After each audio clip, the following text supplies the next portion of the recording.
All right, let's talk about how to do payments and the balance sheet. So in this payments area, you see the balance sheet and the payments. The payments is just a list of payments. The balance sheet is actually, it shows you every bidder and how many bids they have and what their total amount is, how many payments they have and what their total payments are. So basically this just gives you an idea of what your totals are for the evening and per person and what your total intake is. So it kind of lets you know how close you are to balancing out at the end of the night. So in this case, we see this particular bidder. This can be really used for being able to not only check people out, but also during the night to be able to show them, hey, here's how many things you've won so far. And maybe in some people's case, they come in, they say, hey, they kind of come with a dollar amount in mind that they want to be able to give. And you want to be able to make sure that they, if they've already, or they haven't already kind of gotten that much stuff, great.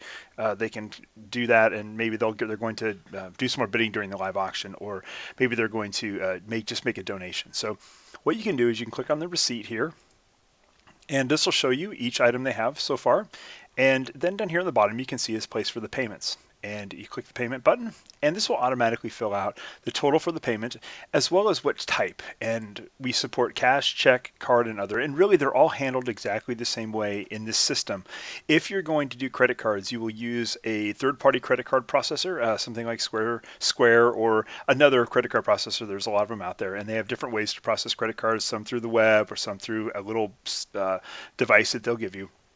And so in this case, you're taking it in cash. You can just click cash.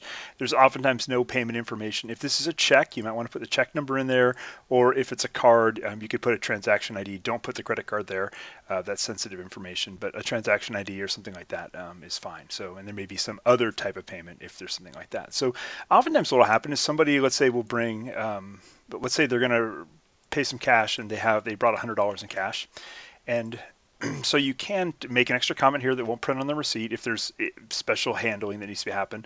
Or here you can also put in the email address and street address that will be applied to the bidder, so you can make sure you get their information if you want to follow up afterwards. So here we're going to click Save, and we see that there's still a $90 outstanding balance. So we can click Payment again, and let's say they put a check in, and we can put the check number and click Save. And now we have a zero balance. Now, one thing that will often happen is you'll have people that will overpay. And so let's get into an overpayment situation. So let's just say they said, hey, here's $150, I have that, and that's just how much they have. In this case, you'll see now that there's this extra donation of $50. So this is just an easy way to allow people to overpay if they're not interested in getting change and still being able to record that as a donation.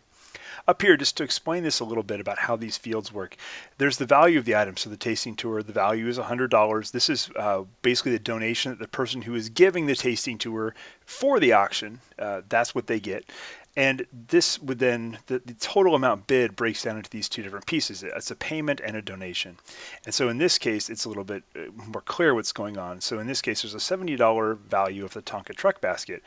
Of the 90 that was bid, $70 goes to basically just paying for the item, and there's a $20 donation. And so in this case, the person who gave the Tonka truck basket gets a $70 donation credit, and the person who actually bid on the item gets $20. So the bottom line is that if the item actually goes for less than it's worth, there isn't really a donation that occurs in that particular case. So down here, there's the ability to edit the payments, and then also just delete the payment if you want to be able to delete the payment. Now, this page you can also print. If you click Print or right-click and click Print. A few things to note. This page is designed to be printed in the portrait mode. And this is Chrome. If you pull up more settings, you'll just want to make sure that your scale is set to 100. You'll want to have the headers and footers turned off. And this just allows you to go ahead and print these things out if somebody needs one printed. Now, there's a couple of different ways that you can do this. Sometimes folks won't even want a receipt. That's not the way you're running your auction. Other times, you want to have a receipt. They may need to sign it for whatever reason. And in other cases, you may want to give them the receipt, and then they're going to take this to another room where they're going to pick up their items. And so in some cases, people just pick up the items off the tables and then have those at checkout. Or then sometimes the items are picked up by a team that takes them to another room, and then you would take your receipt after you've paid, and that kind of gives you a nice double check and make sure nobody ever picks up the wrong items for that. So let's go back and look real quick at the payments. This is just a list of all the different payments, and this is really helpful when it comes to reconciling. So this way you know exactly how much cash you should have, how many checks, how much was taken via credit card, so you can reconcile with your whoever your credit card provider is.